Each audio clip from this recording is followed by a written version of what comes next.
Oke, baik. Bertemu lagi dengan saya di video selanjutnya. Kali ini saya akan mencoba membahas tentang soal pertama dari video Excel dasar yang saya berikan sebelumnya. Eh, baik, Eh, kita akan coba mengerjakan dari nomor satu urut ya, satu, 2, 3, dan seterusnya sampai 10. Di nomor satu, soalnya adalah ubahlah semua format angka dan satuan menjadi format Indonesia. Kenapa sih harus format Indonesia? Begitu kan pertanyaan begitu. Biasanya kita balik ke ini saja dulu ya. Di kolom harga ya. Nah, biasanya kan ketika mahasiswa ataupun user gitu ya, ingin membuat sebuah laporan keuangan yang notabene berkaitan dengan mata uang, perhitungan-perhitungan begitu. Nah, itu kita harus satukan visi misi dulu. Bagaimana kita membuat sebuah mata uang yang dihitung secara rumus nantinya ke depannya seperti apa, gitu ya. Biasanya kan kalau kita menambahkan menambahkan simbol rupiah di kolom harga ini, mahasiswa itu kan biasanya begini contohnya, triknya begini, pilih more number format gitu kan ya, terus diganti ke custom, terus pilih pilih apa ya, misalnya contohnya nol gini deh, atau accounting gitu kan ya, simbolnya dicari rupiah, dan lain sebagainya. Kan lama ya, kan lama. Kelemahannya pertama lama. Kelemahan yang kedua, ketika kita memakai settingan, kalau kalau settingan dolar itu kan berarti kan English ya, United Kingdom atau United States saya nggak tahu. Intinya itu dolar tuh bagian Inggris gitu ya, dolar. Karena saya bilang sini, saya tulis sini dolar. Nah, dolar itu pemisah antara angka-angkanya itu dia pakai tanda koma. Pemisahnya, pemisah. Sedangkan rupiah, misalnya contoh 10.000. Berarti kan 10.000 gitu kan ya. Nah, kalau di dolar enggak. 10,000. Nah, itu sudah berbeda. Pemaknaannya pasti berbeda. Itu contohnya dari pemisah angka saja. Nah, belum lagi kita mengkajinya dengan rumus. Nah, kalau rumus, kalau kita masih pakai settingan dolar, rumus itu akan pemisahnya adalah koma. Jadi antara pemisah angka dan pemisah rumusnya juga pakai koma. Itu dengan rumus dolar. Nah, kalau pakai yang Indonesia atau rupiah gitu ya. Rupiah kan mata uang Indonesia kan rupiah ya. Pemisah antara angka-angkanya apa tadi? Oke, titik. Nah, pemisah angkanya titik, pemisah angka. Nah, sedangkan rumusnya sedangkan rumusnya pemisahnya itu pakai titik koma. Nah, beda kan? Jadi kadang-kadang kenapa sih karyawan yang sudah bekerja di perusahaan atau mahasiswa yang sedang melakukan studi, membuat laporan keuangan, rumusnya sudah benar, tapi kenapa hasilnya nggak sama atau nggak sesuai dengan hal yang diharapkan? Nah, tolong Anda kaji settingan ini, ya. Anda cek lagi settingan di komputer Anda tentang masalah settingan mata uang. Sudah benar apa belum? Nah, kita fokuskan dulu. Kalau kita pakai rupiah, ya nanti pemisahnya titik. Dan rumusnya pakai titik koma. Nggak boleh pakai koma. Dan begitu juga sebaliknya ya. Oke, kita langsung praktek aja. Harga ini saya blok. Saya kan ketentuannya kan ubahlah semua format angka atau satuan uang menjadi Indonesia atau rupiah. Caranya kan begini biasanya. General ini dipilih accounting kan. Tuh, coba Anda perhatikan. Jadi dolar semua kan dia. Tuh. Gimana Pak caranya supaya jadi rupiah? Biasanya ada yang maksa accountingnya dirubah gini kayak tadi saya diganti rupiah lewat sini kelamaan dan itu maksa menurut saya nggak bagusnya apa settingannya juga ikut masih dolar walaupun rupiah simbolnya terus gimana caranya supaya bisa jadi rupiah begini caranya kalau ini saya kan pakai Windows 7 ya Windows 7 ini di sini caranya menu startnya diklik menu control panelnya diklik nah, kita cari namanya region and language nah ini dia region and language-nya dipilih Tuh, pasti dia formatnya English. Ya, karena dia pakai koma gitu ya. Dolar ya. Nah, kita ganti Indonesia sekarang. Ganti Indonesia. Cari ya, Indonesia mana dia? Ah, ini dia. Indonesia. Kita klik apply, kita klik OK, kita close saja. Nah, kalian bisa lihat ini.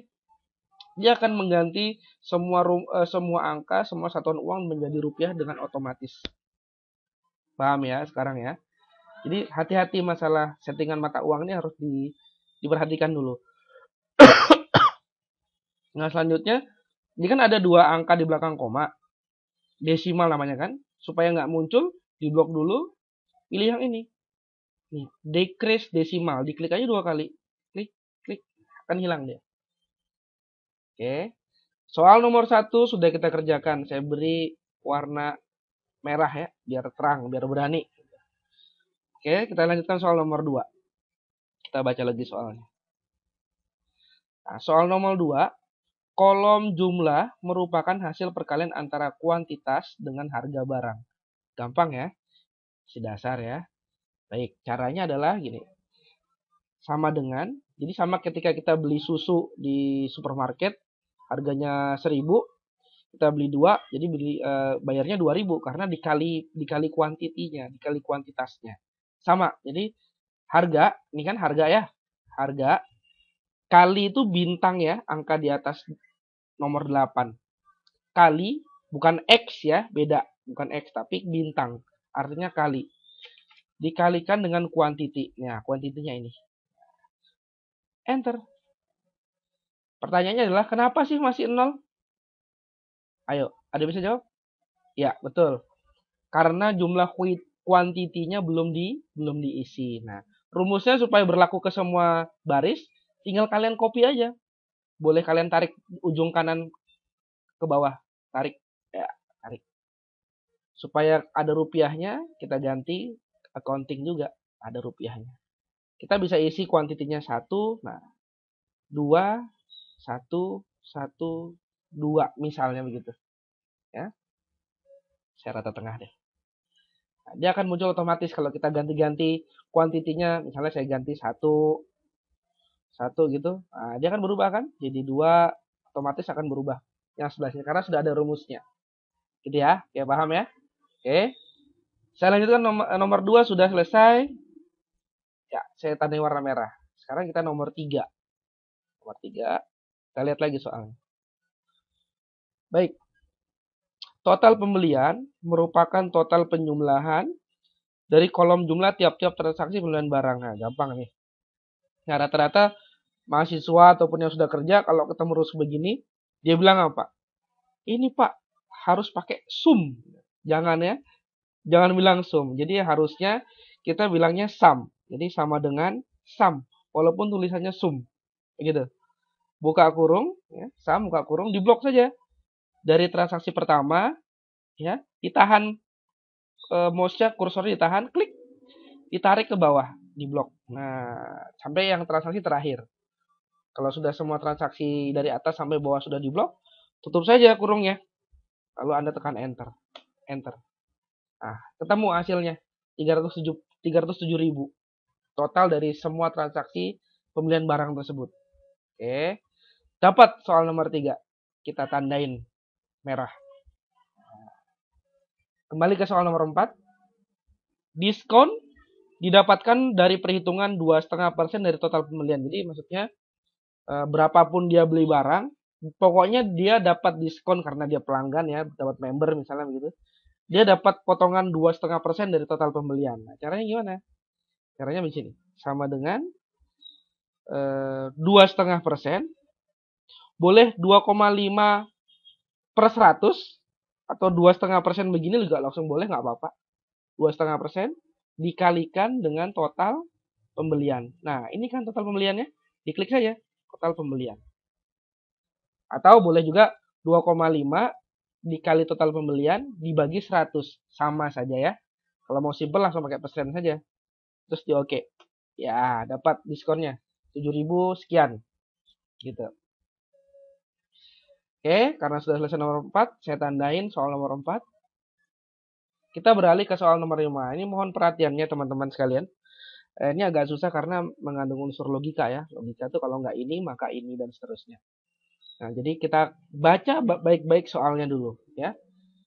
Pajak didapatkan dengan ketentuan sebagai berikut. Nah, ketentuan pertama, ingat, jika jumlah pembelian, nah pembelian itu kan ini, jumlah total pembelian di atas 200.000, kena pajak 10%. Betul. Jika jumlah pembelian di bawah 200.000, maka pajaknya cuma 5% aja. Gitu ya. Nah, kira-kira nih pembelian berapa nih? Oh, dari 200.000 kan? 300.000 kan? Berarti kena pajak berapa? 10%. Bagus ya, sip. Kita hitung sekarang. Rumusnya gini ya. Perhatikan, ini saya bahasakan rumusnya seperti bahasa manusia saja.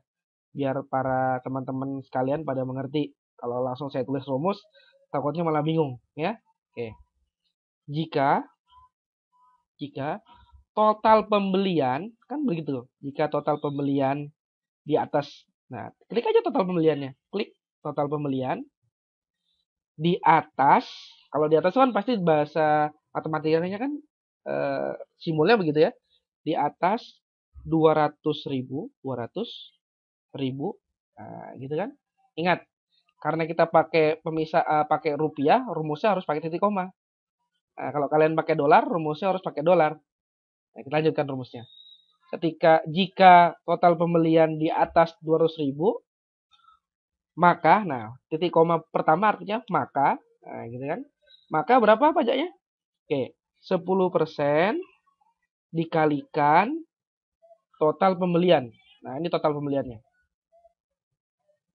Nah, jika tidak, nah titik koma yang kedua maknanya adalah jika tidak. Nah, kira-kira kalimatnya begini ya.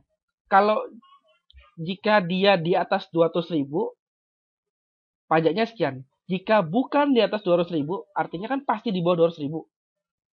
Saya ulangi lagi. Jika bukan di atas 200.000, pasti dia di bawah 200.000. Berarti kita nggak usah tulis lagi lebih kecil 200, nggak perlu.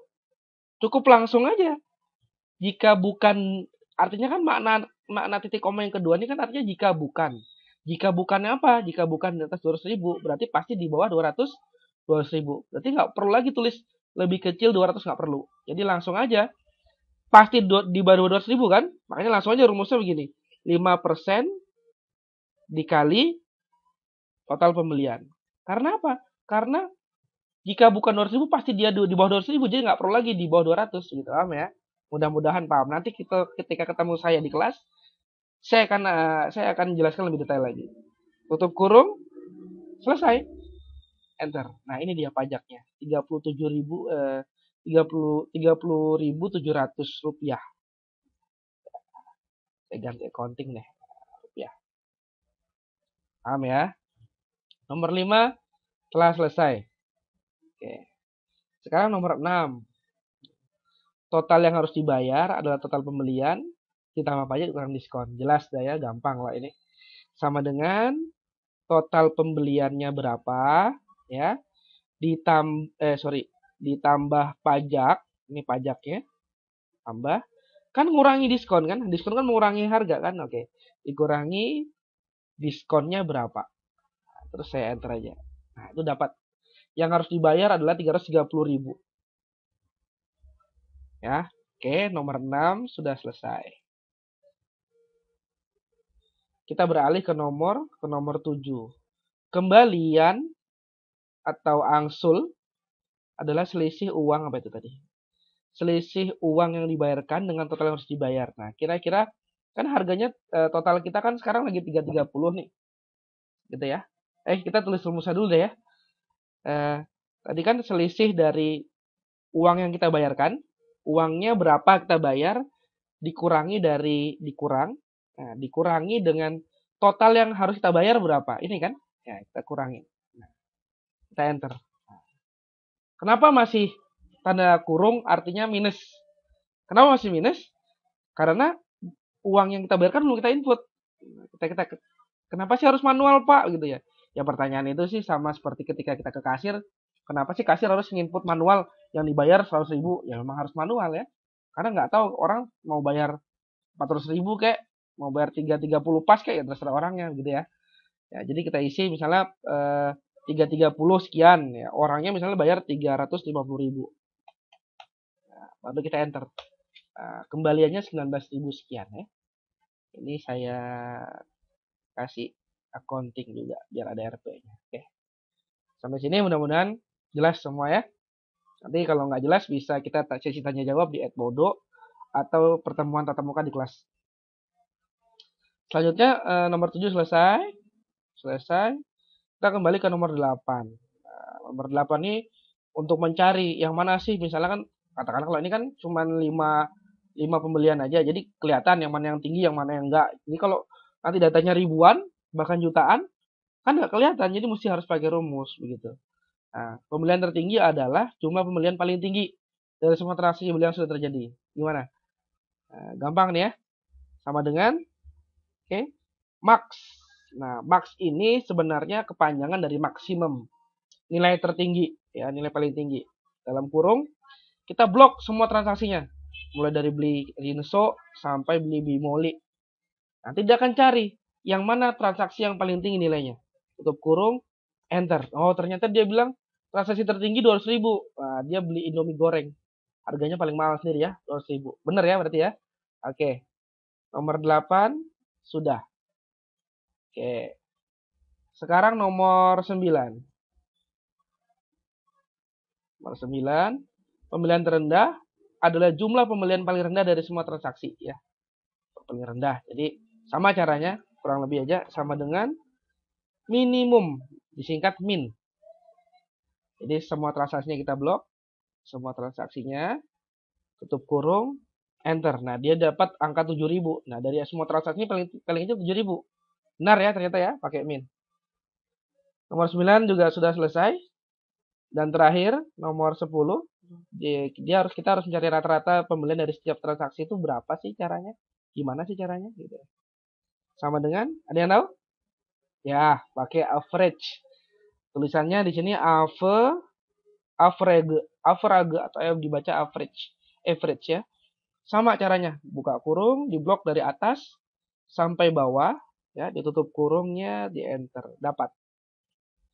Oke. Inilah dia laporan keuangan yang sudah kita buat. Saya akan besarkan dia. Oke, laporan keuangan standar yang baru saja kita buat.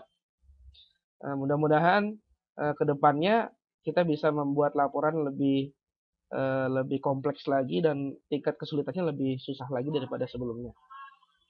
Kurang lebihnya saya mohon maaf. Jangan lupa absensi fisiknya juga harus diisi, yang Edmodo juga harus diisi nanti untuk pelaporan saya ke pihak fakultas. Sekian video call yang dapat saya sampaikan. Kurang lebihnya saya mohon maaf. Assalamualaikum warahmatullahi wabarakatuh. Selamat sore apa malam ini? Selamat sampai tujuannya. Baiklah.